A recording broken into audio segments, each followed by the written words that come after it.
We are back with our weekly series where we review an anime. Today's anime we have Samurai Champloo. Now, I'm a big fan of the show, but let's go ahead and get straight into the review. If you don't know how this works, I review a different anime every week. We have many different categories. We rank them out of 10. We average up the score, and by the time we're done with every anime I have seen, we're going to have a big list of anime and how they're critiqued. With that being said, let's get started.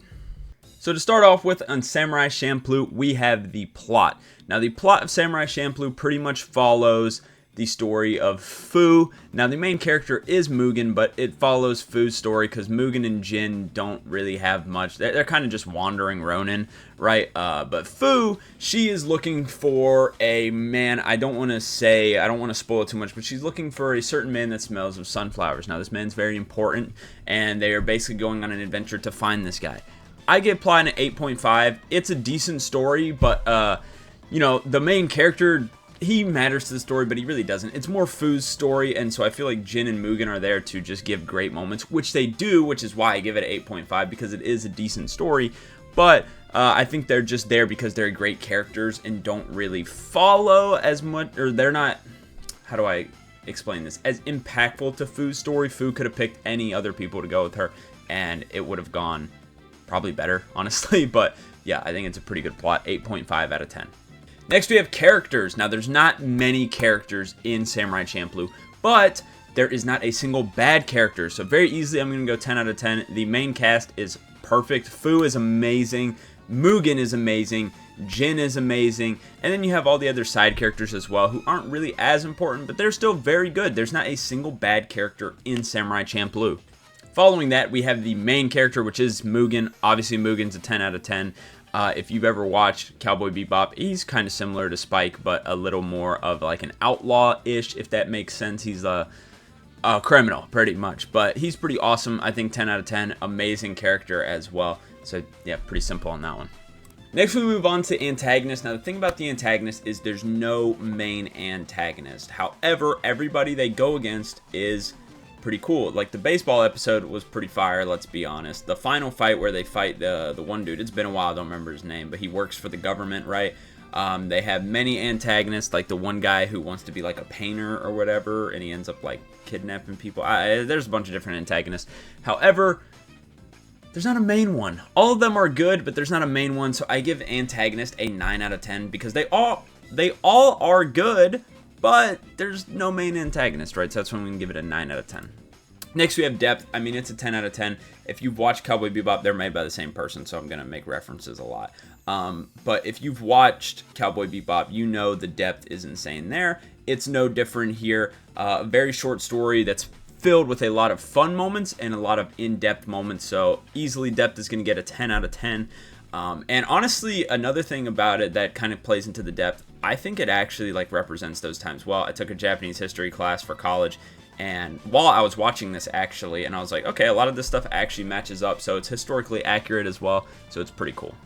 Next, we have plot twists. Now, there are some plot twists, and they are good, but the show is short. It's like 26 episodes, maybe 24, maybe 20. I don't know. It's in the 20s, and I give it a 7 out of 10. I think there are some, and they are good, but there's not many, and there doesn't really need to be any. So, I can get why people say maybe it should be higher because they aren't necessary, but again, they aren't necessary. So I give plot twist a 7 out of 10 because they are there, and they are decent, but there's not a whole lot of them. It's a short show. It doesn't really need them, so 7 out of 10.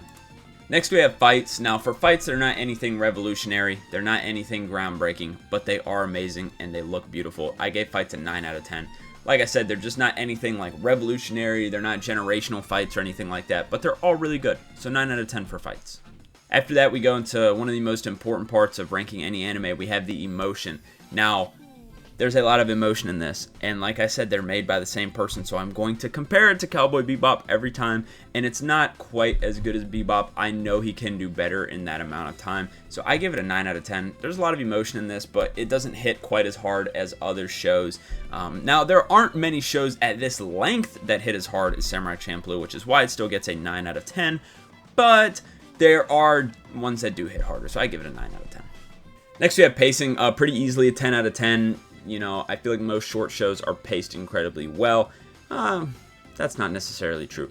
but this one is paced incredibly well. Every episode feels impactful, every episode feels important, every moment feels important. There's not a single slow point in the show, and it doesn't go too fast either. So 10 out of 10 I think is pretty perfect for the show, for pacing.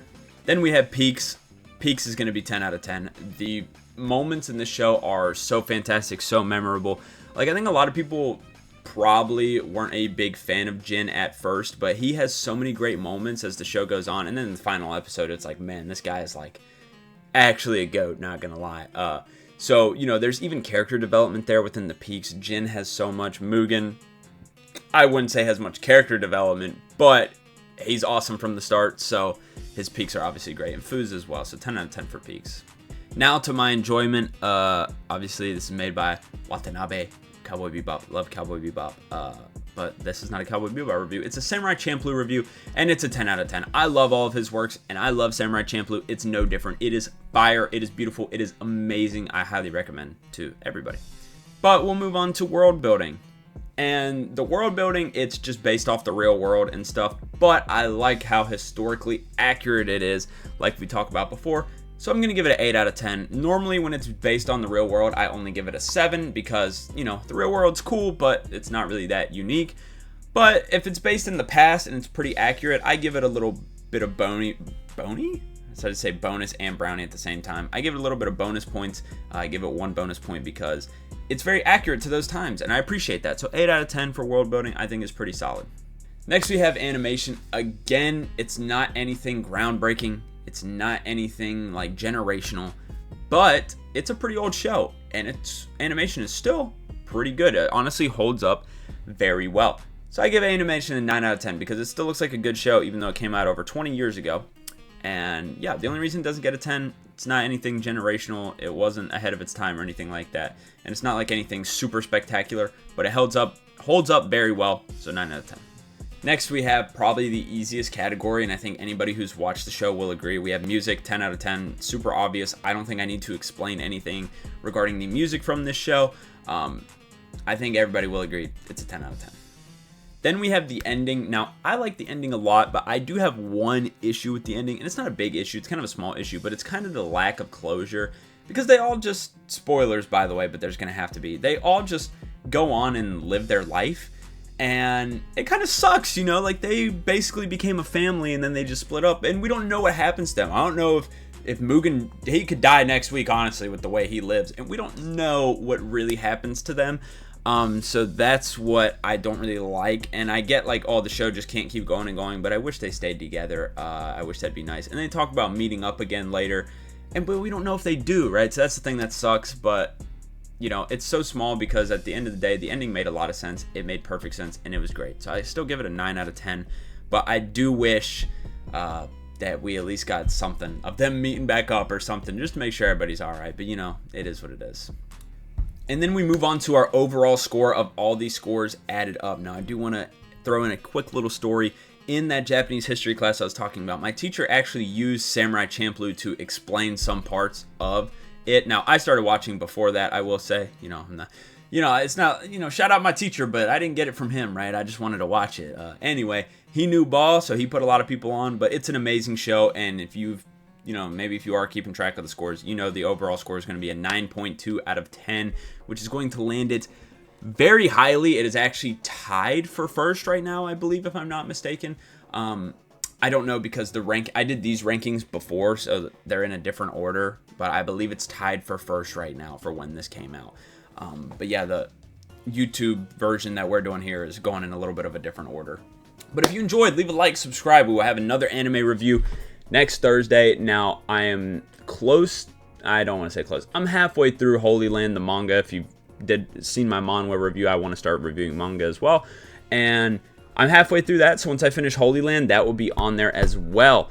Recommend me some anime down below. If I haven't watched them, I'll put them on my list. I will watch long ones, but preferably short ones, just so I could get content out on them. Like I'm currently watching Monster right now, and so I'm excited to do that one as well. But if you enjoyed, please leave a like, subscribe. It helps me out a lot, and I appreciate all of you. If you made it to this point, like you're actually the GOAT. Peace.